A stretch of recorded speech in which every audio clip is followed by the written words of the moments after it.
সূরা আল মায়েদা। বিসমিল্লাহির রহমানির রহিম। রহমান রহিম আল্লাহ তাআলার নামে শুরু করছি। হে ঈমানদার বান্দারা, তোমরা যারা ঈমান এনেছ, তোমরা ওয়াদাসমূহ পূরণ করো। মনে রেখো, তোমাদের জন্য 4 পা বিশিষ্ট পোষা জন্তু হালাল করা হয়েছে, তবে সেসব জন্তু ছাড়া যা বিবরণ সহ একটু পরেই তোমাদের পড়ে শোনানো হচ্ছে। এহরাম বাঁধা অবস্থায় কিন্তু এসব হালাল জন্তু শিকার করা বৈধ মনে করো না।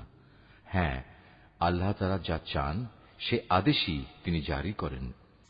হে ঈমানদার বান্দারা, তোমরা আল্লাহ তাআলার নিদর্শনসমূহের অসম্মান করো না। সম্মানিত মাসগুলোকেও যুদ্ধ বিগ্রহের জন্য কখনো হালাল বানিয়ে নিও না। আল্লাহর নামে উৎসর্গীকৃত জন্তুসমূহ ও যেসব জন্তুর গলায় উৎসর্গের চিহ্ন হিসেবে পট্টি বেঁধে দেওয়া হয়েছে, যারা আল্লাহর অনুগ্রহ ও সন্তুষ্টি অর্জনের লক্ষ্যে আল্লাহর পবিত্র কাবা ঘরের দিকে রওনা দিয়েছে, তাদের তোমরা অসম্মান করো না। তোমরা যখন এহরাম মুক্ত হবে তখন তোমরা শিকার করতে পারো। বিশেষ কোন একটি সম্প্রদায়ের বিদ্বেষ এমন বিদ্বেষ যার কারণে তারা তোমাদের আল্লাহ তাআলার পবিত্র মসজিদে আসার পথ বন্ধ করে দিয়েছিল, যেন তোমাদের কোন রকম সীমা লঙ্ঘন করতে প্ররোচিত না করে। তোমরা শুধু নেক কাজ ও তাকওয়ার ব্যাপারেই একে অপরের সহযোগিতা করো। পাপ ও বাড়াবাড়ির কাজে কখনো একে অপরের সহযোগিতা করো না। সর্বাবস্থায় আল্লাহ তাআলাকে ভয় করো, কেননা আল্লাহ তাআলা পাপের দণ্ডদানের ব্যাপারে অত্যন্ত কঠোর। মৃত জন্তু, রক্ত, শুয়োরের গোশত ও যে জন্তু আল্লাহ তাআলা ছাড়া অন্য কারো নামে জবাই কিংবা উৎসর্গ করা হয়েছে, তা সবই তোমাদের উপর হারাম করা হয়েছে। শ্বাসরুদ্ধ হয়ে মরা, আঘাত খেয়ে মরা, উপর থেকে পড়ে মরা, শিঙের আঘাতে মরা, হিংস্র জন্তুর খাওয়া জন্তুও তোমাদের জন্য হারাম। তবে তোমরা তা যদি জীবিত অবস্থায় পেয়ে জবাই করে থাকো তাহলে তা হারাম নয়। পূজার বেদিতে বলি দেয়া জন্তুও হারাম। লটারি কিংবা জুয়ার তীর নিক্ষেপ করে ভাগ্য নির্ণয় করা হারাম। এর সবকটাই হচ্ছে বড় বড় গুনার কাজ। আজ কাফেররা তোমাদের দিন নির্মূল করা সম্পর্কে হতাশ হয়ে পড়েছে, সুতরাং তোমরা তাদের ভয় করো না, বরং আমাকেই ভয় করো। আজ আমি তোমাদের জন্য তোমাদের দিন পরিপূর্ণ করে দিলাম, আর তোমাদের উপর আমার প্রতিশ্রুত নিয়ামতও আমি পূর্ণ করে দিলাম। তোমাদের জন্য জীবনের ব্যবস্থা হিসেবে আমি ইসলামকেই মনোনীত করলাম। হারামের ব্যাপারে মনে রেখো, যদি কোনো ব্যক্তি ক্ষুধা তাড়নায় হারাম খেতে বাধ্য হয় কিন্তু ইচ্ছা করে সে কোনো পাপের দিকে ঝুঁকে পড়তে না চায়, তার ব্যাপারটা আলাদা। অবশ্যই আল্লাহ তাআলা ক্ষমাশীল ও পরম দয়ালু। তারা তোমার কাছ থেকে জানতে চাইবে কোন কোন জিনিস তাদের জন্য হালাল করা হয়েছে। তুমি তাদের বলো, সব ধরনের পাকসাপ বস্তুই তোমাদের জন্য হালাল করা হয়েছে, এবং সেসব শিকারী জন্তু ও পাখির ধরে আনা জন্তু ও পাখিও তোমরা খাও, যাদের তোমরা শিকার করার নিয়ম শিক্ষা দিয়েছ, যেভাবে আল্লাহ তাআলা তোমাদের শিক্ষা দিয়েছিলেন। তবে এর উপর অবশ্যই আল্লাহ তাআলার নাম নেবে। তোমরা আল্লাহ তাআলাকে ভয় করো, আল্লাহ তাআলা দ্রুত হিসাব গ্রহণকারী। আজ তোমাদের জন্য যাবতীয় পাক জিনিস হালাল করা হলো। যাদের উপর আল্লাহর কিতাব নাজিল করা হয়েছে তাদের খাবারও তোমাদের জন্য হালাল, আবার তোমাদের খাদ্যদ্রব্যও তাদের জন্য হালাল। চরিত্রের সংরক্ষিত দুর্গে অবস্থানকারী মোমেন নারী ও তোমাদের আগে যাদের কিতাব দেওয়া হয়েছিল, যখন তোমরা তাদের মোহরানা আদায় করে দেবে, সেসব আহলে কিতাব সতী সাধ্বী নারীরাও তখন তোমাদের জন্য হালাল হয়ে যাবে। তোমরা থাকবে চরিত্রের রক্ষক হয়ে। কামনা চরিতার্থ করে কিংবা গোপন অভিসারী উপপত্নী বানিয়ে নয়। যে কেউই ঈমান অস্বীকার করবে তার জীবনের সব কর্মই নিষ্ফল হয়ে যাবে, এবং শেষ বিচারের দিনে সে হবে চরমভাবে ক্ষতিগ্রস্তদের একজন। হে ঈমানদার ব্যক্তিরা, তোমরা যখন নামাজের জন্য দাঁড়াবে, তোমরা তোমাদের পুরো মুখমণ্ডল ও কনুই পর্যন্ত তোমাদের হাত দুটো ধুয়ে নেবে। অতঃপর তোমাদের মাথা মাসেহ করবে এবং পা দুটো গোড়ালি পর্যন্ত ধুয়ে নেবে। কখনো যদি এমন বেশি নাপাক হয়ে যাও যাতে গোসল করা ফরজ হয়ে যায়, তাহলে গোসল করে ভালোভাবে পবিত্র হয়ে নেবে। যদি তোমরা অসুস্থ হয়ে পড়ো কিংবা তোমরা যদি সফরে থাকো, অথবা তোমাদের কেউ যদি মলমূত্র ত্যাগ করে আসে, অথবা যদি নারী সম্ভোগ করে থাকো, তাহলে পানি দিয়ে পবিত্রতা অর্জন করো। আর যদি পানি না পাও, তাহলে পবিত্র মাটি দিয়ে তায়াম্মুম করে নাও। আর তায়াম্মুমের নিয়ম হচ্ছে, সেই পবিত্র মাটি দিয়ে তোমরা তোমাদের মুখমণ্ডল ও হাত মাসেহ করে নেবে। মূলত আল্লাহ তাআলা কখনো পরিষ্কার পরিচ্ছন্নতার ব্যাপারে তোমাদের কষ্ট দিতে চান না, বরং তিনি চান তোমাদের পাক সাফ করে দিতে, এবং এভাবেই তিনি তোমাদের উপর তার নিয়ামতসমূহ পূর্ণ করে দিতে চান, যাতে করে তোমরা তাঁর কৃতজ্ঞতা আদায় করতে পারো। তোমাদের উপর আল্লাহ তাআলার নিয়ামতসমূহ তোমরা স্মরণ করো, এবং তোমাদের কাছ থেকে যে পাকা প্রতিশ্রুতি তিনি গ্রহণ করেছিলেন সে কথাও ভুলে যেও না। যখন তোমরা তার সাথে অঙ্গীকার করে বলেছিলে, হে আমাদের মালিক, আমরা তোমার কথা শুনলাম এবং তা মেনে নিলাম। তোমরা আল্লাহ তাআলাকে ভয় করো। অবশ্যই আল্লাহ তাআলা তোমাদের অন্তরে যা কিছু আছে সে সম্পর্কে সম্যক অবগত আছেন। হে ঈমানদার লোকেরা, তোমরা আল্লাহর জন্য সত্য ও ন্যায়ের উপর সাক্ষী হয়ে অবিচলভাবে দাঁড়িয়ে থেকো। মনে রাখবে, বিশেষ কোন সম্প্রদায়ের দুশমনী যেন তোমাদের এমনভাবে প্ররোচিত না করে এর ফলে তোমরা ন্যায় ও ইনসাফের পথ থেকে সরে আসবে। তোমরা ইনসাফ করো, কারণ এই কাজটি আল্লাহ তাআলাকে ভয় করে চলার অধিক নিকটতর। তোমরা আল্লাহ তাআলাকে ভয় করো। অবশ্যই আল্লাহ তাআলা তোমাদের কর্মকাণ্ড সম্পর্কে পূর্ণাঙ্গ ওয়াকিবহাল রয়েছেন। ঈমান আনে এবং নেক কাজ করে, আল্লাহ তাআলা তাদের সবাইকে এই বলে প্রতিশ্রুতি দিয়েছেন যে তাদের জন্য তার কাছে বিশেষ ক্ষমা ও মহা পুরস্কার রয়েছে। অপরদিকে যারা কুফরি করছে এবং আমার আয়াতসমূহকে অস্বীকার করেছে, তারা সবাই হচ্ছে জাহান্নামের অধিবাসী। হে ঈমানদার ব্যক্তিরা, তোমাদের উপর আল্লাহর নিয়ামত স্মরণ করো, যখন একটি জনগোষ্ঠী তোমাদের বিরুদ্ধে হাত ওঠাতে উদ্যত হয়েছিল, তখন আল্লাহ তাআলা তাদের সে হাত তোমাদের উপর আক্রমণ করা থেকে সংযত করে দিলেন। অতঃপর তোমরা আল্লাহ তাআলাকে ভয় করো। মোমেনদের তো আল্লাহ তাআলার উপরই ভরসা করা উচিত। আল্লাহ তাআলা বনী ইসরাইলদের কাছ থেকে আনুগত্যের অঙ্গীকার গ্রহণ করলেন। অতঃপর আমি এ কাজের জন্য তাদের মধ্যে থেকে 12 জন সর্দার নিযুক্ত করলাম। আল্লাহ তাআলা তাদের বললেন, অবশ্যই আমি তোমাদের সাথে আছি। তোমরা যদি নামাজ প্রতিষ্ঠা করো, যাকাত আদায় করো, আমার রসুলদের উপর ঈমান আনো এবং দ্বীনের কাজে যদি তোমরা তাদের সাহায্য সহযোগিতা করো, সর্বোপরি আল্লাহ তাআলাকে তোমরা যদি উত্তম ঋণ প্রদান করো, তাহলে অবশ্যই আমি তোমাদের গুনাহসমূহ মোচন করে দেব এবং তোমাদের আমি এমন এক জান্নাতে প্রবেশ করাবো যার তলদেশ দিয়ে ঝর্ণাধারা প্রবাহিত হয়। এরপর যদি কোনো ব্যক্তি আল্লাহকে অস্বীকার করে, তাহলে সে সরল পথ থেকে বিচ্যুত হয়ে পড়বে। অতঃপর তাদের সেই অঙ্গীকার ভঙ্গ করার কারণে আমি তাদের উপর অভিশাপ নাজিল করেছি এবং তাদের হৃদয় কঠিন করে দিয়েছি। তাদের চরিত্রই ছিল তারা আল্লাহর কালামকে তার নির্দিষ্ট অর্থ থেকে সরিয়ে নিয়ে বিকৃত করে দিত। হেদায়েতের যা কিছু তাদের শিক্ষা দেয়া হয়েছিল তার অধিকাংশ কথাই তারা ভুলে গেল। প্রতিনিয়ত তুমি তাদের দেখতে পাবে, তাদের সামান্য একটি অংশ ছাড়া অধিকাংশ মানুষই আল্লাহর সাথে বিশ্বাসঘাতকতা করে চলেছে। অতএব তুমি তাদের ক্ষমা করে দাও। যথাসম্ভব তুমি তাদের সংস্রব এড়িয়ে চলো। অবশ্যই আল্লাহ তাআলা কল্যাণকামী মানুষদের ভালোবাসেন। আমি তো তাদের কাছ থেকেও আনুগত্যের অঙ্গীকার গ্রহণ করেছিলাম, যারা বলে আমরা খ্রিস্টান সম্প্রদায়ের লোক। অতঃপর এরাও সে অঙ্গীকার সম্পর্কিত অধিকাংশ কথা ভুলে গেল, যা তাদের স্মরণ করানো হয়েছিল। সুতরাং আমিও তাদের পরস্পরের মধ্যে কিয়ামত পর্যন্ত এক স্থায়ী শত্রুতা ও বিদ্বেষের বীজ বপন করে দিলাম। অচিরেই আল্লাহ তাআলা তাদের বলে দেবেন দুনিয়ার জীবনে তারা যা কিছু উদ্ভাবন করত। হে আহলে কিতাবরা, তোমাদের কাছে আমার পক্ষ থেকে রসূল এসেছে।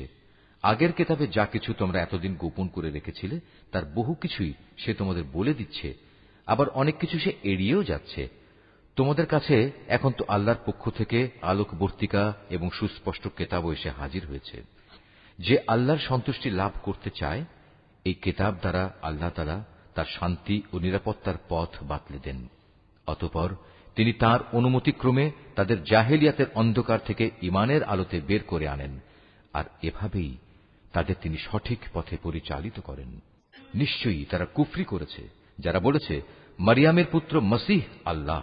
হে মুহাম্মদ, তুমি তাদের বলো, আল্লাহ তাআলা যদি মারিয়াম পুত্র মসীহ, তার মা ও গোটা বিশ্ব চরাচরে যা কিছু আছে সবকিছু ধ্বংস করে দিতে চান, এমন কে আছে যে আল্লাহ তাআলার কাছ থেকে এদের রক্ষা করতে পারে? এই আকাশমালা, ভূমণ্ডল ও এর মধ্যবর্তী স্থানে যা কিছু আছে তার সার্বভৌমত্ব এককভাবে আল্লাহ তাআলার জন্যই নির্দিষ্ট। তিনি যা ইচ্ছা তাই সৃষ্টি করেন। আল্লাহ তাআলা সকল বিষয়ের উপর একক ক্ষমতাবান। ইহুদি ও খ্রিস্টানরা বলে, আমরা আল্লাহর সন্তান এবং তার প্রিয় পাত্র। তুমি তাদের বলো, তাহলে তিনি কেন তোমাদের গুনাহের জন্য তোমাদের দণ্ড প্রদান করবেন?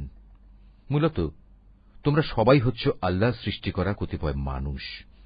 আল্লাহ তাআলা তার বান্দাদের যাকে ইচ্ছা ক্ষমা করে দেন, আবার যাকে ইচ্ছা তিনি শাস্তি প্রদান করেন। আসমান সমূহ ও জমিনের মধ্যবর্তী সব কিছুর একক মালিকানা আল্লাহ তাআলার জন্যই নির্দিষ্ট।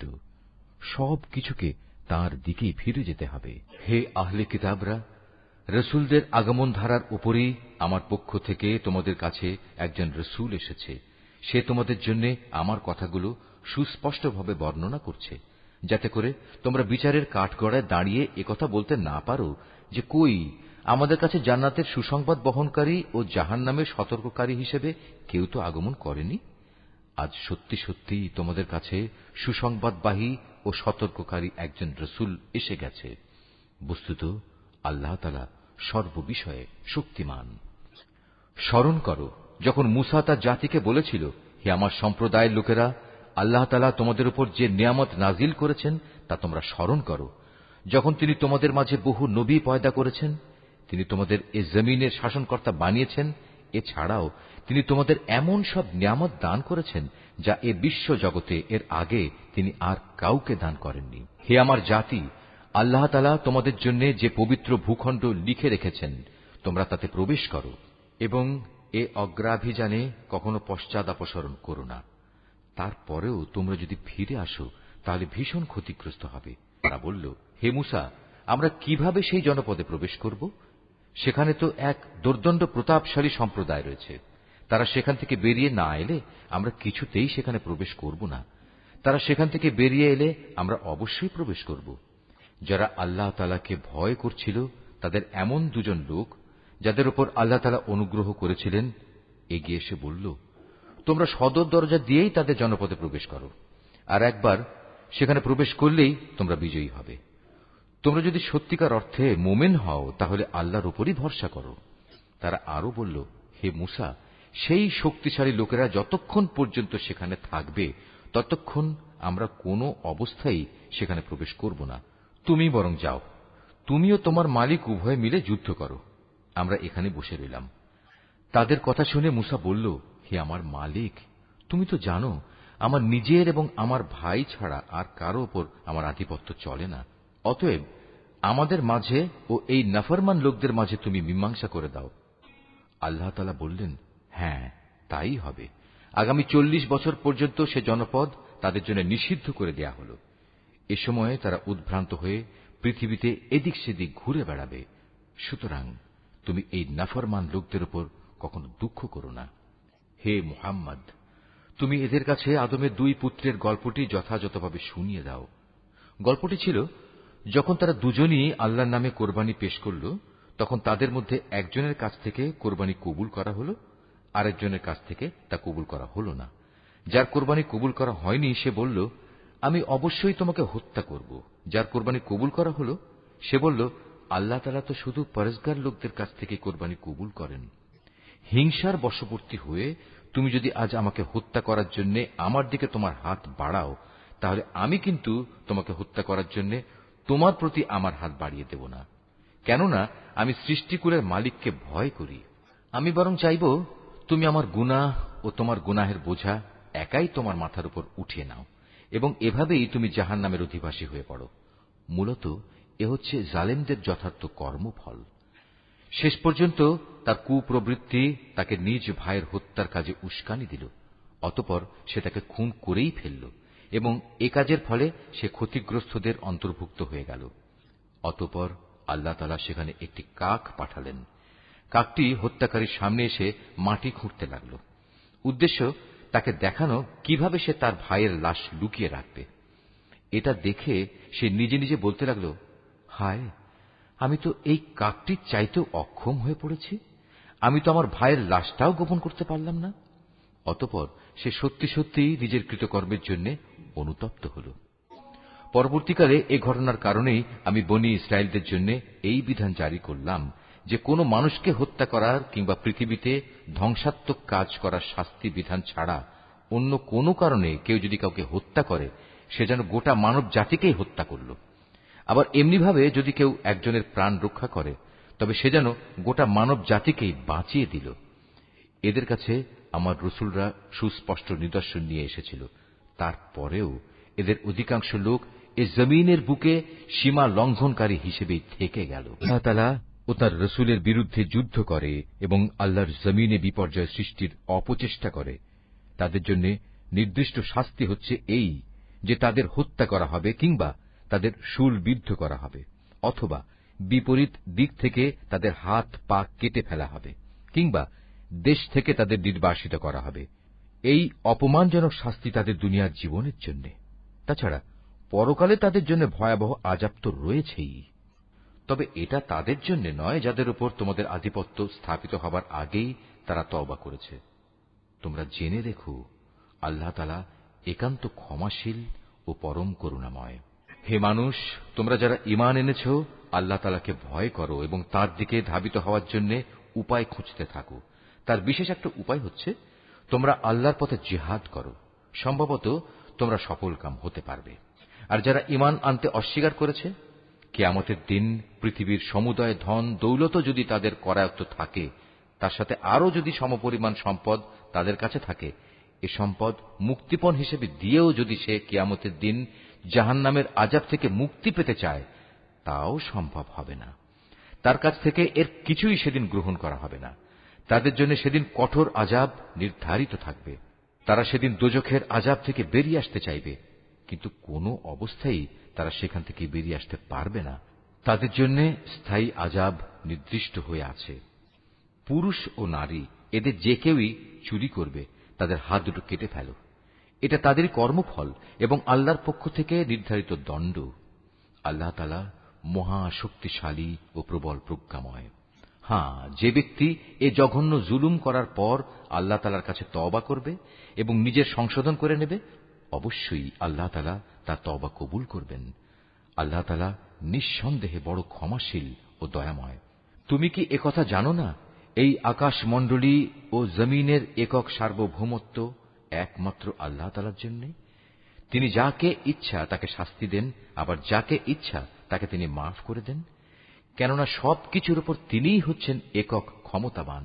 রাসূল, যারা দ্রুত গতিতে কুফরির পথে ধাবিত হচ্ছে, তারা যেন তোমাকে দুঃখ না দেয়। এরা সে দলের লোক যারা মুখে মুখে বলে আমরা ঈমান এনেছি, কিন্তু সত্যিকার অর্থে তাদের অন্তর কখনো ঈমান আনেনি। আর তাদের ব্যাপারও নয় যারা ইহুদি, তারা মিথ্যা কথা শোনার জন্য সদা কান খাড়া করে রাখে, এবং তাদের বন্ধু সম্প্রদায়ের যেসব লোক কখনো তোমার কাছে আসেনি, এরা সেই অপর সম্প্রদায়টির জন্যই নিজেদের কান খাড়া করে রাখে। আল্লাহর কিতাবের কথাগুলো আপন জায়গায় বিন্যস্ত থাকার পরেও এরা তা বিকৃত করে বেড়ায়, এবং অন্যদের কাছে এরা বলে, হ্যাঁ, যদি এ ধরনের কোনো বিধান তোমাদের দেওয়া হয় তাহলে তোমরা তা গ্রহণ করো, আর সে ধরনের কিছু না দেয়া হলে তোমরা তা থেকে সতর্ক থেকো। আসলে আল্লাহ তাআলা যার পথচ্যুতি চান, তাকে আল্লাহর পাকড়াও থেকে বাঁচানোর জন্য তুমি তো কিছুই করতে পারো না। এরাই হচ্ছে সেসব হতভাগ্য লোক।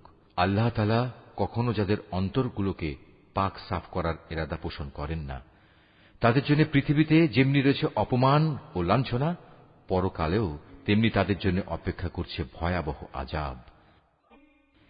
ইহুদিদের চরিত্র হচ্ছে, এরা যেমন মিথ্যা কথা শুনতে অভ্যস্ত, তেমনি এরা হারাম মাল খেতেও ওস্তাদ। অতএব এরা যদি কখনো কোনো বিচার নিয়ে তোমার কাছে আসে, তাহলে তুমি চাইলে তাদের বিচার করতে পারো কিংবা তাদের উপেক্ষা করো। যদি তুমি তাদের ফিরিয়ে দাও, তাহলে নিশ্চিত থাকো এরা তোমার কোনোই অনিষ্ট করতে পারবে না। তবে যদি তুমি তাদের বিচার ফয়সালা করতে চাও, তাহলে অবশ্যই ন্যায় বিচার করবে। নিঃসন্দেহে আল্লাহ তাআলা ন্যায় বিচারকদের ভালোবাসেন। এসব লোক কিভাবে তোমার কাছে বিচারের ভার নিয়ে হাজির হবে, যখন তাদের নিজেদের কাছেই আল্লাহর পাঠানো তাওরাত মজুদ রয়েছে? তাতেও তো বিচার আচার সংক্রান্ত আল্লাহর বিধান আছে। তুমি যা কিছুই করো না কেন, একটু পরেই তারা তোমার কাছ থেকে মুখ ফিরিয়ে নেবে। এরা আসলে ঈমানদারই নয়। নিঃসন্দেহে আমি মূসার কাছে তাওরাত নাজিল করেছি, তাতে তাদের জন্য পথ নির্দেশ ও আলোকবর্তিকা বর্তমান ছিল। আমার নবীরা যারা আমার বিধানেরই অনুবর্তন করত, ইহুদি জাতিকে এ হেদায়েত মোতাবেকই আইন কানুন প্রদান করত, নবীদের পর তাদের জ্ঞান সাধক ও ধর্মীয় পণ্ডিতরাও এ অনুযায়ী বিচার ফয়সালা করত। কেননা নবীর পর আল্লাহর কিতাব সংরক্ষণ করার দায়িত্ব এদেরই দেয়া হয়েছিল। তারা নিজেরাও ছিল এর প্রত্যক্ষ সাক্ষী। সুতরাং তোমরা মানুষদের ভয় না করে একান্তভাবে আমাকেই ভয় করো, আর আমার আয়াতসমূহ সামান্য মূল্যে বিক্রি করে দিও না। যারা আল্লাহর নাজিল করা আইন অনুযায়ী বিচার ফয়সালা করে না, তারাই হচ্ছে কাফের। তাওরাতে আমি তাদের জন্য বিধান নাজিল করেছিলাম যে তাদের জানের বদলে জান, চোখের বদলে চোখ, নাকের বদলে নাক, কানের বদলে কান, দাঁতের বদলে দাঁত। শাস্তি প্রয়োগের সময় এই শারীরিক জখমটাই কিন্তু আসল দণ্ড বলে বিবেচিত হয়। অবশ্য বাদীপক্ষের কেউ যদি এই দণ্ড মাফ করে দিতে চায়, তাহলে তা তার নিজের গুনাহখাতার জন্য কাফফারা হিসেবে গণ্য হবে। আর যারাই আল্লাহ নাজিল করা বিধান অনুযায়ী বিচার ফয়সালা করবে না, তারা হচ্ছে জালেম। এ ক্রমধারায় অতঃপর আমি মরিয়ম পুত্র ঈসাকে পাঠিয়েছি। সে সময় আগে থেকে তাওরাতে যা কিছু অবশিষ্ট ছিল, সে ছিল তার সত্যতা স্বীকারকারী, আর আমি তাকে ইনজিল দান করেছি। তাতে ছিল হেদায়েত ও নূর। তখন তাওরাতে যা কিছু তার কাছে বর্তমান ছিল, ইনজিল কিতাব তার সত্যতা স্বীকার করেছে। তদুপরি তাতে আল্লাহভীরু লোকদের জন্য পথ নির্দেশ ও উপদেশ মজুদ ছিল। ইনজিলের অনুসারীদের উচিত এর ভেতর আল্লাহ তাআলা যা কিছু নাজিল করেছেন তার ভিত্তিতে বিচার ফয়সালা করা। কেননা যারাই আল্লাহর নাজিল করা আইনের ভিত্তিতে বিচার করবে না, তারাই ফাসেক। হে মুহাম্মদ, আমি তোমার প্রতি সত্য দ্বীন সহ এ কিতাব নাজিল করেছি। আগের কিতাবসমূহের যা কিছু অবিকৃত অবস্থায় তার সামনে মজুদ রয়েছে, এ কিতাব তার সত্যতা স্বীকার করে। শুধু তাই নয়, এ কিতাব সেসব বিধানের হেফাজতকারীও বটে। সুতরাং আল্লাহ তাআলা যেসব বিধি বিধান নাজিল করেছেন তার ভিত্তিতেই তুমি বিচার ফয়সালা করো। আর এ বিচারের সময় তোমার নিজের কাছে যা সত্য দ্বীন এসেছে তার থেকে সরে গিয়ে তাদের খেয়াল খুশির অনুসরণ করো না। আমি তোমাদের প্রতিটি সম্প্রদায়ের জন্য শরীয়ত ও কর্মপন্থা নির্ধারণ করে দিয়েছি। আল্লাহ তাআলা চাইলে তোমাদের সবাইকে একই উম্মত বানিয়ে দিতে পারতেন, বরং তিনি তোমাদের যা দিয়েছেন তার ভিত্তিতে তোমাদের যাচাই বাছাই করে নিতে চেয়েছেন। অতএব ভালো কাজে তোমরা সবাই প্রতিযোগিতা করো, কেননা আল্লাহ তাআলার দিকেই হবে তোমাদের সকলের প্রত্যাবর্তন স্থল। এখানে তোমরা যেসব বিষয় নিয়ে মতভেদ করতে, অতঃপর তিনি অবশ্যই তা তোমাদের স্পষ্ট করে বলে দেবেন। অতএব হে মুহাম্মদ, তোমার উপর আল্লাহ তাআলা যে আইন কানুন নাজিল করেছেন, তুমি তারই ভিত্তিতে এদের মাঝে বিচার ফয়সালা করো, এবং কখনো তাদের খেয়াল খুশির অনুসরণ করো না, এবং তাদের ষড়যন্ত্র থেকে সতর্ক থেকো। যা কিছু আল্লাহ তাআলা তোমার উপর নাজিল করেছেন তার কোনো কোনো বিষয়ে যেন তারা কখনো তোমাকে ফিতনায় না ফেলতে পারে। অতঃপর তোমার ফয়সালায় যদি এরা মুখ ফিরিয়ে নেয়, তাহলে জেনে রেখো আল্লাহ তাআলা তাদের নিজেদেরই কোনো গুনাহের জন্য তাদের কোন রকম মুসিবতে ফেলতে চান। কেননা মানুষের মাঝে অধিকাংশই হচ্ছে অবাধ্য। তবে কি তারা পুনরায় জাহেলিয়াতের বিচার ব্যবস্থা তালাশ করছে? অথচ যারা আল্লাহতে বিশ্বাস করে তাদের কাছে আল্লাহ তাআলার চাইতে উত্তম বিচারক আর কে হতে পারে? হে ঈমানদার লোকেরা, তোমরা কখনো ইহুদি খ্রিস্টানদের নিজেদের বন্ধু হিসেবে গ্রহণ করো না, কেননা এরা নিজেরা সব সময় একে অপরের বন্ধু। তোমাদের মধ্যে কেউ যদি কখনো এদের কাউকে বন্ধু বানিয়ে নেয়, তাহলে সে তাদেরই দলভুক্ত হয়ে যাবে। আর আল্লাহ তাআলা কখনো জালেম সম্প্রদায়কে হেদায়েত দান করেন না। অতঃপর যাদের অন্তরে মুনাফিকের ব্যাধি রয়েছে, তাদের তুমি দেখবে তারা বিশেষ তৎপরতার সাথে এই বলে তাদের সাথে মিলিত হচ্ছে যে আমাদের আশঙ্কা হচ্ছে কোনো বিপর্যয় এসে আমাদের উপর আপতিত হবে। পরে হয়তো আল্লাহ তাআলা তোমাদের কাছে বিজয় নিয়ে আসবেন, কিংবা তার কাছ থেকে অন্য কিছু অনুগ্রহ তিনি দান করবেন। তখন তা দেখে এ লোকেরা নিজেদের মনের ভেতর যে কপটতা লুকিয়ে রেখেছিল তার জন্য ভীষণ অনুতপ্ত হবে। তখন ঈমানদার লোকেরা বলবে, এরাই কি ছিল সেসব মানুষ যারা আল্লাহ তাআলার নামে বড় বড় শপথ করত যে তারা অবশ্যই তোমাদের সঙ্গে আছে? এই আচরণের ফলে তাদের কার্যকলাপই বিনষ্ট হয়ে গেল। ফলে তারা ভীষণভাবে ক্ষতিগ্রস্ত হয়ে পড়ল। হে মানুষ, তোমরা যারা আল্লাহর উপর ঈমান এনেছ, তোমাদের মধ্যে কোন লোক যদি নিজের দিন ইসলাম থেকে মোরতাদ হয়ে ফিরে আসে তাতে আল্লাহ তাআলার কোনো ক্ষতি নেই। তবে আল্লাহ তাআলা অচিরেই এমন এক সম্প্রদায়ের উত্থান ঘটাবেন যাদের তিনি ভালোবাসবেন, তারাও তাকে ভালোবাসবে। তারা হবে মুমিনদের প্রতি কোমল ও কাফেরদের প্রতি কঠোর। তারা আল্লাহর পথে সংগ্রাম করবে, কোন নিন্দুকের নিন্দার পরোয়া তারা করবে না। মূলত এ হচ্ছে আল্লাহর একটি অনুগ্রহ, যাকে চান তাকেই তিনি তা দান করেন। আল্লাহ তাআলা প্রাচুর্যময় ও প্রজ্ঞার আধার। তোমাদের একমাত্র পৃষ্ঠপোষক হচ্ছেন আল্লাহ তাআলা, তার রাসূল এবং সেসব ঈমানদার লোকেরা যারা নামাজ প্রতিষ্ঠা করে, যাকাত আদায় করে, সর্বোপরি আল্লাহ তাআলার সামনে যারা সদা অবনমিত থাকে। আর যে ব্যক্তি আল্লাহ তাআলা, তার রাসূল ও ঈমানদারদের নিজের বন্ধুরূপে গ্রহণ করবে, তারা যেন জেনে রাখে কেবলমাত্র আল্লাহ তাআলার দলটিই বিজয়ী হবে। হে ঈমানদার লোকেরা, তোমাদের আগে যাদের আল্লাহ তাআলার কিতাব দেওয়া হয়েছিল তাদের মধ্যে যারা তোমাদের দিনকে বিদ্রূপ ও খেল তামাশার বস্তুতে পরিণত করে রেখেছে, তাদের এবং কাফেরদের কখনো তোমরা নিজেদের বন্ধু বানিও না। যদি তোমরা সত্যিকার অর্থে মোমেন হয়ে থাকো তাহলে একমাত্র আল্লাহ তাআলাকেই বন্ধু বানাও এবং তাঁকেই ভয় করো। যখন তোমরা মানুষদের নামাজের জন্য ডাকো তখন এই ডাককে এরা হাসি তামাশা ও খেলার বস্তু বানিয়ে দেয়। এরা হচ্ছে এমন এক সম্প্রদায় যারা হক বাতিলের কিছুই বোঝে না। হে রাসূল, তুমি এদের বলো, তোমরা যে আমাদের কাছ থেকে প্রতিশোধ নিচ্ছ তার কারণ এই যে আমরা আল্লাহর উপর ঈমান এনেছি এবং আমাদের উপর আগে ও বর্তমানে যা কিছু নাজিল করা হয়েছে তার উপর বিশ্বাস স্থাপন করেছি। আসলে তোমাদের অধিকাংশ মানুষই হচ্ছে গুনাহগার। হে রাসূল, তুমি বলো, আমি কি তোমাদের বলে দেব আল্লাহর কাছ থেকে সবচাইতে নিকৃষ্ট পুরস্কার কে পাবে? সে লোক হচ্ছে যার উপর আল্লাহ তাআলা অভিশাপ দিয়েছেন, যার উপর আল্লাহর ক্রোধ রয়েছে এবং যাদের কিছু লোককে তিনি বানর, কিছু লোককে শুয়োরে পরিণত করে দিয়েছেন, যারা মিথ্যা মাবুদের আনুগত্য স্বীকার করেছে। এরাই হচ্ছে সেসব লোক পরকালে যাদের অবস্থান হবে অত্যন্ত নিকৃষ্ট এবং দুনিয়াতেও এরা সরল পথ থেকে বহু দূরে বিচ্যুত হয়ে পড়েছে। তারা যখন তোমার সামনে আসে তখন বলে, আমরা ঈমান এনেছি। আসলে তারা তোমার কাছে কুফরি নিয়েই প্রবেশ করছিল এবং তা নিয়েই তোমার কাছ থেকে তারা বেরিয়ে গেছে। তারা মনের ভেতর যা কিছু লুকিয়ে রাখছিল আল্লাহ সে ব্যাপারে পূর্ণ ওয়াকিবহাল রয়েছেন। এদের অনেককেই তুমি দেখতে পাবে গুনাহ করা, আল্লাহর সাথে বিদ্রোহ ও হারাম মাল ভোগ করার কাজে এরা একে অপরের সাথে প্রতিযোগিতা করে চলেছে। এরা যা কিছু করে মূলত তা বড়ই নিকৃষ্ট কাজ।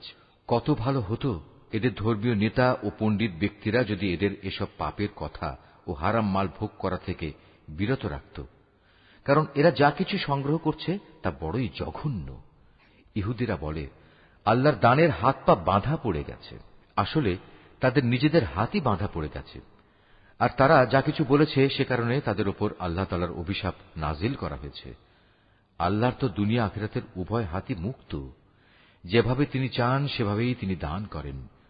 প্রকৃত ঘটনা হচ্ছে তোমার মালিকের পক্ষ থেকে যা কিছু তোমার উপর নাজিল করা হয়েছে তা তাদের অনেকেরই সীমা লঙ্ঘন ও কুফরি বাড়িয়ে দিয়েছে। এই আচরণের ফলে আমি তাদের মাঝে কিয়ামত পর্যন্ত একটা শত্রুতা ও পরস্পর বিদ্বেষ সঞ্চার করে দিয়েছি। যখনই তারা যুদ্ধের আগুন জ্বালিয়ে দিতে চেয়েছে আল্লাহ তাআলা তখনই তা নিভিয়ে দিয়েছেন। তারা বারবার এ জমিনে বিপর্যয় সৃষ্টির প্রয়াস পেয়েছে। আসলে আল্লাহ তাআলা বিপর্যয় সৃষ্টিকারীদের মোটেই ভালোবাসেন না। যদি আহলে কিতাবরা ঈমান আনত এবং আল্লাহকে ভয় করত তবে অবশ্যই আমি তাদের গুনাহ খাতা মুছে দিতাম এবং তাদের আমি নিয়ামতে পরিপূর্ণ জান্নাতে প্রবেশ করাতাম। যদি তারা তাওরাত ও ইনজিল তথা তার বিধান প্রতিষ্ঠা করত আর যা তাদের উপর তাদের মালিকের কাছ থেকে নাজিল করা হয়েছে তার উপর প্রতিষ্ঠিত থাকত, তাহলে তারা রিজিক পেত তাদের মাথার উপরের আসমান থেকে ও তাদের পায়ের নিচের জমিন থেকে। তাদের মধ্যে অবশ্য একদল ন্যায় ও মধ্যপন্থী লোক রয়েছে, তবে তাদের অধিকাংশই হচ্ছে এমন যাদের কর্মফল খুবই নিকৃষ্ট। হে রাসূল, যা কিছু তোমার উপর নাজিল করা হয়েছে তা তুমি অন্যের কাছে পৌঁছে দাও। যদি তুমি তা না করো তাহলে তুমি তো মানুষদের কাছে তার বার্তা পৌঁছে দিলে না। আল্লাহ তাআলা তোমাকে মানুষের অনিষ্ট থেকে বাঁচিয়ে রাখবেন। নিশ্চয়ই আল্লাহ তাআলা কখনো কোনো অবাধ্য জাতিকে পথ প্রদর্শন করেন না। তুমি তাদের বলো, হে আহলে কিতাবরা, যতক্ষণ পর্যন্ত তোমরা তাওরাত, ইনজিল ও তোমাদের প্রতি তোমাদের মালিকের পক্ষ থেকে যা নাজিল করা হয়েছে তা প্রতিষ্ঠিত না করবে, ততক্ষণ পর্যন্ত মনে করতে হবে তোমরা কোনো কিছুর উপরই প্রতিষ্ঠিত নেই। তোমার মালিকের কাছ থেকে যা কিছু তোমার প্রতি নাজিল করা হয়েছে তা তাদের অনেকেরই সীমা লঙ্ঘন ও কুফরি বাড়িয়ে দেবে। সুতরাং তুমি এই কাফের সম্প্রদায়ের জন্য মোটেই আফসোস করো না। নিশ্চয়ই ইহুদি, সাবেই, খ্রিস্টান যে কেউই এক আল্লাহ তাআলা ও শেষ বিচার দিনের উপর ঈমান আনবে এবং সৎকর্ম করবে, তাদের কোনো ভয় নেই। পরকালেও তাদের কোনো দুশ্চিন্তাগ্রস্ত হতে হবে না।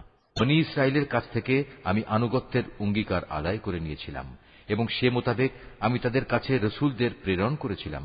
কিন্তু যখনই কোন রসুল তাদের কাছে এমন কোন বিধান নিয়ে হাজির হয়েছে যা তাদের পছন্দসই ছিল না, তখনই তারা এই রসুলদের একদলকে মিথ্যাবাদী বলেছে, আরেক দলকে তারা হত্যা করেছে। তারা ধরে নিয়েছিল এত কিছু করা সত্ত্বেও তাদের উপর কোনো বিপর্যয় আসবে না, তাই তারা সত্য গ্রহণ করার ব্যাপারে অন্ধ ও বধির হয়ে থাকল। তারপরেও আল্লাহ তাআলা তাদের প্রতি ক্ষমা পরবশ হলেন। তাদের অনেকেই আবার অন্ধ ও বধির হয়ে গেল। তারা যা কিছু করেছে আল্লাহ তাআলা তা পর্যবেক্ষণ করছেন। নিশ্চয়ই তারা কাফের হয়ে গেছে যারা একথা বলেছে আল্লাহ হচ্ছেন মারিয়ামের পুত্র মসীহ, অথচ মসীহ নিজেই একথা বলেছে যে, হে বনী ইসরাইল, তোমরা এক আল্লাহর ইবাদত করো, যিনি আমারও মালিক, তোমাদেরও মালিক। মূলত যে কেউই আল্লাহর সাথে শরীক করবে, আল্লাহ তাআলা তার উপর জান্নাত হারাম করে দেবেন, আর তার স্থায়ী ঠিকানা হবে জাহান্নাম। এই জালেমদের সেদিন কোনো সাহায্যকারী থাকবে না।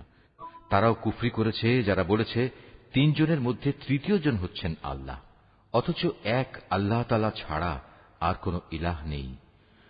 তারা যদি এখনো তাদের এসব অলীক কথাবার্তা থেকে ফিরে না আসে, তবে তাদের মাঝে যারা একথা বলে কুফরি করেছে তাদের অবশ্যই কঠিন যন্ত্রণাদায়ক আযাবে পেয়ে যাবে। তারা কি আল্লাহর কাছে তওবা করবে না? কখনো কি তারা তাঁর কাছে ক্ষমা প্রার্থনা করবে না? আল্লাহ তাআলা বড়ই ক্ষমাশীল ও দয়াময়। মারিয়াম পুত্র মসীহ তো রসুল ছাড়া কিছুই ছিল না। তার আগেও তার মতো অনেক রসুল গত হয়েছে। তার মা ছিল এক সত্যনিষ্ঠ মহিলা। তারা মা ও ছেলে উভয়ই আর দুদশটি মানুষের মতো করেই খাবার খেত।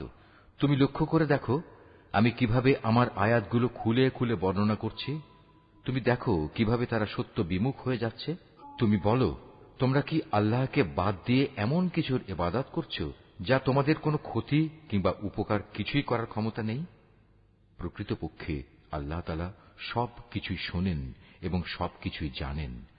তুমি বলো, হে আহলে কিতাবরা, তোমরা কখনো নিজেদের দ্বীনের ব্যাপারে অন্যায় বাড়াবাড়ি করো না। মসীহের ব্যাপারে তোমরা সেসব জাতির খেয়াল খুশির অনুসরণ করো না যারা তোমাদের আগেই পথভ্রষ্ট হয়ে গেছে এবং তারা অনেক লোককেই গোমরাহ করে দিয়েছে, আর তারা নিজেরাও সহজ সরল পথ থেকে বিচ্যুত হয়ে গেছে। বনী ইসরায়েলদের আরো যারা মসীহের ব্যাপারে আল্লাহর এ ঘোষণা অস্বীকার করেছে, তাদের উপর দাউদ ও মরিয়ম পুত্র ঈসার মুখ থেকে অভিশাপ দেওয়া হয়েছে, কেননা তারা আল্লাহর বিরুদ্ধে বিদ্রোহ করেছে এবং সীমা লঙ্ঘন করেছে। তারা যেসব গর্হিত কাজ করত তা থেকে তারা একে অপরকে বারণ করত না। তারা যা করত নিঃসন্দেহে তা ছিল নিকৃষ্ট। তুমি তাদের মাঝে এমন বহু লোককে দেখতে পাবে যারা ঈমানদারদের বদলে কাফেরদের সাথে বন্ধুত্ব করতে বেশি আগ্রহী। অবশ্য তারা নিজেরা যা কিছু অর্জন করে সামনে পাঠিয়েছে তাও অতি নিকৃষ্ট। এ কারণে আল্লাহ তাআলা তাদের উপর ক্রোধান্বিত হয়েছেন। এ লোকেরা চিরকাল আযাবেই নিমজ্জিত থাকবে। তারা যদি সত্যি আল্লাহ তাআলা, তার নবী ও তার প্রতি যা নাজিল করা হয়েছে তার প্রতি যথাযথ ঈমান আনত, তাহলে এরা কাফেরদের বন্ধু হিসেবে গ্রহণ করত না। কিন্তু তারা তো অধিকাংশই হচ্ছে গুনাহগার। অবশ্যই তোমরা ঈমানদারদের সাথে শত্রুতার ব্যাপারে ইহুদি ও মুশরিকদেরই বেশি কঠোর দেখতে পাবে। অপরদিকে মুমিনদের সাথে বন্ধুত্বের ব্যাপারে তোমরা সেসব লোককে কিছুটা নিকটতর পাবে যারা বলেছে আমরা খ্রিস্টান। এটা এই কারণে যে তখনও তাদের মধ্যে ধর্মীয় পণ্ডিত ব্যক্তি ও সংসার বিরাগী ফকির দরবেশরা মজুদ ছিল, আর এ ব্যক্তিরা সাধারণত অহংকার করে না। রসুলের উপর যা কিছু নাজিল করা হয়েছে তা যখন এরা শোনে তখন সত্য চেনার কারণে তুমি এদের অনেকের চোখকেই দেখতে পাবে অশ্রু সজল। নিবেদিত হয়ে তারা বলে ওঠে, হে আমাদের মালিক, আমরা ঈমান এনেছি, তুমি আমাদের নাম সত্যের সাক্ষ্যদাতাদের দলে লিখে নাও। বিশেষ করে আমরা যখন এই প্রত্যাশা করি যে আমাদের মালিক আমাদের সৎ কর্মশীলদের দলভুক্ত করে দেবেন, তখন আল্লাহ তাআলা ও তার কাছ থেকে আমাদের কাছে যা কিছু সত্য এসেছে তার উপর আমরা ঈমান আনব না কেন? অতঃপর তাদের উক্তির কারণে আল্লাহ তাআলা সন্তুষ্ট হয়ে পরকালে তাদের এমন এক জান্নাত দান করবেন যার তলদেশ দিয়ে অমিয় ঝর্ণাধারা প্রবহমান থাকবে। সেখানে তারা হবে চিরস্থায়ী। আর এটা হচ্ছে নেককার লোকদের যথার্থ পুরস্কার। অপরদিকে যারা কুফরি করেছে এবং আমার আয়াতগুলো অস্বীকার করেছে, তাকে মিথ্যা প্রতিপন্ন করেছে, তারা সবাই হবে জাহান্নামের অধিবাসী। হে ঈমানদার ব্যক্তিরা, আল্লাহ তাআলা তোমাদের জন্য যে পবিত্র জিনিসগুলো হালাল করে দিয়েছেন, তোমরা সেগুলো নিজেদের জন্য হারাম করে নিও না, আর কখনো হারামের সীমা লঙ্ঘন করো না। অবশ্যই আল্লাহ তাআলা সীমা লঙ্ঘনকারীদের অপছন্দ করেন। আল্লাহ তাআলা তোমাদের যে হালাল ও পবিত্র রিজিক দান করেছেন, তোমরা তা খাও এবং এ ব্যাপারে সে আল্লাহ তাআলার সীমারেখাকে ভয় করো, যার উপর তোমরা ঈমান এনেছ। আল্লাহ তাআলা তোমাদের অর্থহীন শপথের জন্য তোমাদের পাকড়াও করবেন না, কিন্তু যে শপথ তোমরা জেনে বুঝে করো তার ব্যাপারে আল্লাহ তাআলা অবশ্যই তোমাদের পাকড়াও করবেন। এবং তার কাফফারা হচ্ছে 10 জন গরিব মিসকিনকে মধ্যম মানের খাবার খাওয়ানো, যা তোমরা সচরাচর নিজেদের পরিবার পরিজনদের খাইয়ে থাকো, কিংবা 10 জন মিসকিনকে পোশাক দান করা, অথবা একজন ক্রীতদাস মুক্ত করে দেয়া। যে ব্যক্তি এর কোনোটাই পাবে না তার জন্য কাফফারা হচ্ছে 3 দিন রোজা রাখা। শপথ ভাঙলে তোমাদের শপথ ভাঙার এ হচ্ছে কাফফারা। অতএব তোমরা তোমাদের শপথসমূহ রক্ষা করো। আল্লাহ তাআলা এভাবেই তাঁর আয়াতসমূহ তোমাদের কাছে বিশদভাবে বর্ণনা করেন, যাতে করে তোমরা কৃতজ্ঞতা জ্ঞাপন করতে পারো। হে মানুষ, তোমরা যারা ঈমান এনেছ, তোমরা জেনে রেখো, মদ, জুয়া, পূজার বেদী ও ভাগ্য নির্ণায়ক স্বর হচ্ছে ঘৃণিত শয়তানের কাজ। অতএব তোমরা তা সম্পূর্ণরূপে বর্জন করো। শয়তান এই মদ ও জুয়ার দ্বারা তোমাদের মাঝে শত্রুতা ও বিদ্বেষ সৃষ্টি করে দিতে চায়, এবং এভাবে এ চক্করে ফেলে সে তোমাদের আল্লাহ তাআলার স্মরণ ও নামাজ থেকে দূরে সরিয়ে রাখবে। তোমরা কি এ কাজ থেকে ফিরে আসবে না? তোমরা সর্ববিষয়ে আল্লাহর আনুগত্য করো তার রসুলের। মদ ও জুয়ার ব্যাপারে সতর্ক থেকো। আর তোমরা যদি রসুলের নির্দেশনা থেকে মুখ ফিরিয়ে নাও, তাহলে জেনে রাখো, আমার রসুলের দায়িত্ব হচ্ছে সুস্পষ্টভাবে আমার কথাগুলো পৌঁছে দেয়া। যারা ঈমান এনেছে এবং নেক কাজ করেছে, এ নিষেধাজ্ঞা জারির আগে তারা যা কিছু খেয়েছে তার জন্য তাদের উপর কোনই গুনাহ নেই। হ্যাঁ, ভবিষ্যতে যদি তারা সাবধান থাকে, আল্লাহর উপর ঈমান আনে এবং নেক আমল করে, অতঃপর আল্লাহ তাআলার নিষেধ থেকে তারা সতর্ক থাকে, একইভাবে যতক্ষণ পর্যন্ত তারা ঈমান আনবে ও নেক আমল করবে, সর্বদা আল্লাহকে ভয় করবে ও সততার নীতি অবলম্বন করতে থাকবে, আল্লাহ তাআলা অবশ্যই তাদের ক্ষমা করে দেবেন, কেননা আল্লাহ তাআলা সৎ কর্মশীল মানুষদের ভালোবাসেন। হে ঈমানদার লোকেরা, ইহরাম বাঁধা অবস্থায় আল্লাহ তাআলা অবশ্যই এমন কিছু শিকারের বস্তু দিয়ে তোমাদের পরীক্ষা নেবেন, যেগুলো তোমরা সহজেই নিজেদের হাত ও বর্শা দ্বারা ধরতে পারো। এর উদ্দেশ্য হচ্ছে যেন আল্লাহ তাআলা একথা ভালো করে জেনে নিতে পারেন যে কে তাকে না দেখে ভয় করে। সুতরাং এর পরেও যদি কেউ সীমা লঙ্ঘন করে, তার জন্য যন্ত্রণাদায়ক আযাব রয়েছে। হে ঈমানদার ব্যক্তিরা, ইহরাম বাঁধা অবস্থায় কখনো শিকার হত্যা করো না। যদি তোমাদের কেউ এ অবস্থায় জেনে বুঝে কোনো শিকারী জন্তু হত্যা করে, তার জন্য এর বিনিময় হচ্ছে সে যে জন্তু হত্যা করেছে তার সমান পর্যায়ে একটি গৃহপালিত জন্তু কোরবানি হিসেবে কাবায় পৌঁছে দেবে, যার ফয়সালা করবে তোমাদের দুজন ন্যায়বান বিচারক ব্যক্তি। কিংবা তার জন্য কাফফারা হবে কয়েকজন গরিব মিসকিনকে খাওয়ানো অথবা সমপরিমাণ রোজা রাখা, যাতে করে সে আপন কৃতকর্মের স্বাদ গ্রহণ করতে সক্ষম হয়। এ নিষেধাজ্ঞা জারির আগে যা কিছু গত হয়ে গেছে আল্লাহ তাআলা তা মাফ করে দিয়েছেন, কিন্তু এরপর যদি কেউ এর পুনরাবৃত্তি করে, তাহলে আল্লাহ তাআলা অবশ্যই তার কাছ থেকে প্রতিশোধ নেবেন। আর আল্লাহ তাআলা পরাক্রমশালী ও প্রতিশোধ গ্রহণে প্রবল শক্তিমান। তোমাদের জন্য সমুদ্রের শিকার হালাল করা হয়েছে এবং তার খাবার হচ্ছে তোমাদের জন্য ও সমুদ্রের পর্যটকদের জন্য উৎকৃষ্ট সম্পদ। মনে রাখবে, যতক্ষণ পর্যন্ত তোমরা ইহরাম বাঁধা অবস্থায় থাকবে ততক্ষণ পর্যন্ত শুধু স্থলভাগের শিকারই তোমাদের জন্য হারাম থাকবে। তোমরা ভয় করো আল্লাহ তাআলাকে, যার সমীপে তোমাদের সবাইকে জড়ো করা হবে। আল্লাহ তাআলা খানায়ে কাবাকে সম্মানিত করেছেন মানব জাতির জন্য ভিত্তি হিসেবে। তিনি একে প্রতিষ্ঠা করেছেন। একইভাবে তিনি সম্মানিত করেছেন হজের পবিত্র মাসগুলোকে, কোরবানির জন্তুগুলোকে এবং এ উদ্দেশ্যে বিশেষ পট্টি বাঁধা জন্তুগুলোকে।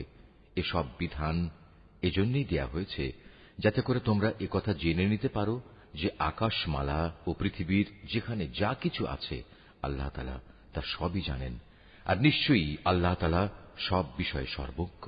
তোমরা জেনে রাখো, আল্লাহ তাআলা শাস্তি দানের ব্যাপারে যেমনি কঠোর, তেমনি পুরস্কারের বেলায় আল্লাহ তাআলা অত্যন্ত ক্ষমাশীল ও পরম দয়ালু। রসুলের দায়িত্ব হেদায়েতের বাণী পৌঁছে দেওয়া ছাড়া আর কিছুই নয়। আর তোমরা যা কিছু প্রকাশ করো, যা কিছু গোপন রাখো, আল্লাহ তাআলা তা সবই জানেন। হে রসুল, তুমি বলো, পাক এবং নাপাক জিনিস কখনো সমান হতে পারে না। নাপাক জিনিসের প্রাচুর্য যতই তোমাকে চমৎকৃত করুক না কেন। অতএব হে জ্ঞানবান মানুষেরা, তোমরা আল্লাহকে ভয় করো। আশা করা যায় তোমরা সফলকাম হতে পারবে। হে ঈমানদার লোকেরা, আল্লাহর নবীর কাছে এমন সব বিষয় নিয়ে প্রশ্ন করো না যার জবাব প্রকাশ করা হলে তাতে তোমাদেরই কষ্ট হবে। অবশ্য কোরআন নাজিল হবার মুহূর্তে যদি তোমরা সে প্রশ্ন করো, তাহলে তা তোমাদের কাছে প্রকাশ করা হবে। এ বিধান জারির আগে যা কিছু হয়ে গেছে তা আল্লাহ তাআলা তোমাদের মাফ করে দিয়েছেন, কেননা আল্লাহ তাআলা পরম ক্ষমাশীল ও ধৈর্যশীল। তোমাদের আগেও কিছু সম্প্রদায় তাদের নবীকে এ ধরনের প্রশ্ন করত, কিন্তু এর পরক্ষণেই তারা তা অমান্য করতে শুরু করল। দেবতার উদ্দেশ্যে প্রেরিত কান ছেঁচড়া বহিরা, দেবতার নামে উৎসর্গীকৃত সায়েবা, দেবতার উদ্দেশ্যে ছেড়ে দেয়া নর ও মাদি বাচ্চা প্রসবকারী ওয়াসিলা ও দেবতার উদ্দেশ্যে ছেড়ে দেয়া 10 বাচ্চা প্রসবকারিণী উশরি হাম, এর কোনটাই কিন্তু আল্লাহ তাআলা নির্দিষ্ট করে দেননি। বরং কাফেররাই এসব কুসংস্কার দিয়ে আল্লাহর উপর মিথ্যা আরোপ করে। আর এদের অধিকাংশ লোক তো সত্য মিথ্যার তফাৎটুকু উপলব্ধি করে না। তখন এদের বলা হয়, আল্লাহ তাআলা যা কিছু নাজিল করেছেন তোমরা সেদিকে এসো, এসো তাঁর রসুলের দিকে। তখন তারা বলে, আমরা আমাদের বাপ দাদাদের যে বিধানের উপর পেয়েছি তাই আমাদের জন্য যথেষ্ট। যদিও তাদের বাপ দাদারা সত্য মিথ্যা সম্পর্কে কিছুই জানত না এবং তারা হেদায়েত প্রাপ্তও ছিল না। হে ঈমানদার লোকেরা, তোমাদের নিজেদের দায়িত্ব তোমাদের নিজেদের ওপর। অন্য কোন ব্যক্তি যদি গোমরা হয়ে গিয়ে থাকে, তাহলে সে পথভ্রষ্ট ব্যক্তি তোমাদের কোনো ক্ষতি সাধন করতে পারবে না, যতক্ষণ পর্যন্ত তোমরা নিজেরা সঠিক পথের উপর চলতে থাকবে। তোমাদের সবাইকে আল্লাহর দিকেই ফিরে যেতে হবে। অতঃপর আল্লাহ তাআলা তোমাদের সেদিন বলে দেবেন তোমরা কে কি করেছিলে। হে ঈমানদার ব্যক্তিরা, তোমাদের কারো যখন মৃত্যুর সময় এসে উপনীত হয়, ওসিয়ত করার এই মুহূর্তে তোমরা তোমাদের মধ্যে থেকে দুজন ন্যায়পরায়ণ মানুষকে সাক্ষী বানিয়ে রাখবে। আর যদি তোমরা প্রবাসে থাকো এবং এ সময় যদি তোমাদের উপর মৃত্যুর বিপদ এসে পড়ে, তখন বাইরের লোকদের মধ্যে থেকে দুজন ব্যক্তিকে সাক্ষী বানিয়ে নেবে। পরে যদি এ ব্যাপারে তোমাদের কোনো সন্দেহ দেখা দেয়, তাহলে সাক্ষী দুজনকে নামাজের পর আটকে রাখবে। অতঃপর তারা আল্লাহর নামে কসম করে বলবে, আমরা কোনো স্বার্থের খাতিরে এ সাক্ষ্য বিক্রি করব না। এর কোনো পক্ষ আমাদের ঘনিষ্ঠ আত্মীয় হলেও নয়। আমরা আল্লাহর জন্য এ সাক্ষ্য গোপন করব না। আমরা যদি তেমন কিছু করি তাহলে আমরা গুনাহগারদের দলে শামিল হয়ে যাব। যদি একথা প্রকাশ পায় এ বাইরের দুজন সাক্ষী অপরাধে লিপ্ত ছিল, তাহলে আগে যাদের স্বার্থহানি ঘটেছিল তাদের মধ্যে থেকে দুজন সাক্ষী তাদের স্থলাভিষিক্ত হবে। তারা এসে আল্লাহর নামে শপথ করে বলবে, আমাদের সাক্ষ্য অবশ্যই তাদের সাক্ষ্য অপেক্ষা বেশি সত্যভিত্তিক হবে। আমরা সাক্ষ্যের ব্যাপারে সীমা লঙ্ঘন করিনি। আমরা যদি তেমনটি করি তাহলে আমরা জালেমদের দলভুক্ত হয়ে পড়ব। এ পদ্ধতিতে মানুষদের ঠিকমতো সাক্ষ্য দানের অধিকতর সম্ভাবনা আছে, অথবা তারা অন্ততপক্ষে এ ভয় করবে যে তাদের কসম করার পর আবার অন্য কোন কসম দ্বারা তা বাতিল করে দেয়া হবে। তোমরা আল্লাহ তাআলাকে ভয় করো এবং রসুলের কথা শোনো। আল্লাহ তাআলা কখনো পাপী লোকদের সৎপথে পরিচালিত করেন না।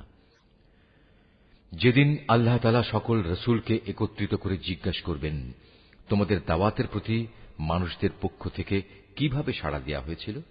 তারা বলবে, আমরা তো তার কিছুই জানি না, যাবতীয় অদৃশ্য বিষয় তুমিই পরিজ্ঞাত। স্মরণ করো, যখন আল্লাহ তাআলা বলবেন, হে মারিয়াম পুত্র ঈসা, আমার সেই নিয়ামতের কথা স্মরণ করো যা আমি তোমাকে ও তোমার মাকে দান করেছিলাম। যখন আমি পবিত্র আত্মা দিয়ে তোমাকে সাহায্য করেছিলাম, তুমি মানুষের সাথে যেমনি দোলনায় থাকতে কথা বলতে, তেমনি বলতে পরিণত বয়সেও। আমি যখন তোমাকে কিতাব, জ্ঞান বিজ্ঞান, তাওরাত ও ইনজিল দান করেছিলাম, তখন তুমি আমারই হুকুমে কাঁচা মাটি দিয়ে পাখি সদৃশ্য আকৃতি বানাতে, অতঃপর তাতে ফুঁ দিতে, আর আমার আদেশক্রমেই তা পাখি হয়ে যেত। আমারই হুকুমে তুমি জন্মান্ধ ও কুষ্ঠ রোগীকে নিরাময় করে দিতে। আমারই আদেশে তুমি মৃতদেহ থেকে জীবন বের করে আনতে। পরে যখন তুমি তাদের কাছে নবুয়তের এসব নিদর্শন নিয়ে পৌঁছলে, তখন তাদের মধ্যে যারা তোমাকে অস্বীকার করেছিল তারা বলল, এই নিদর্শনগুলো জাদু ছাড়ার কিছুই নয়। তখন আমি তোমার কোন অনিষ্ট সাধন থেকে বনী ইসরায়েলদের নিবৃত্ত করে রেখেছিলাম। আরো স্মরণ করো, যখন আমি হাওয়ারীদের অন্তরে এ প্রেরণা দিয়েছিলাম যে তোমরা আমার প্রতি ও আমার রসুলের প্রতি ঈমান আনো। তারা বলল, হে মালিক, আমরা তোমার উপর ঈমান আনলাম। তুমি এ কথা সাক্ষ্য থেকো যে আমরা তোমার অনুগত ছিলাম। অতঃপর যখন এই হাওয়ারীদের দল বলল, হে মারিয়াম পুত্র ঈসা, তোমার মালিক কি আসমান থেকে খাবার সজ্জিত একটি টেবিল আমাদের জন্য পাঠাতে পারেন না? ঈসা জবাব দিল, সত্যি যদি তোমরা মোমেন হয়ে থাকো, তাহলে কোন অহেতুক দাবি পেশ করার ব্যাপারে তোমরা আল্লাহ তাআলাকে ভয় করো। বলল, আমরা শুধু এটুকুই চাই যে আল্লাহর পাঠানো সেই টেবিল থেকে কিছু খাবার খেতে, এতে আমাদের মন পরিতৃপ্ত হয়ে যাবে। তাছাড়া এতে করে আমরা এও জানতে পারব তুমি আমাদের কাছে সঠিক কথা বলেছ।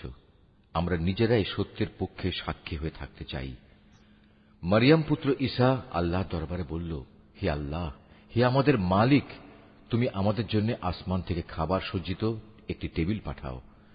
এ হবে আমাদের জন্য, আমাদের পূর্ববর্তী ও আমাদের পরবর্তীদের জন্য তোমার কাছ থেকে পাঠানো একটি আনন্দ উৎসব।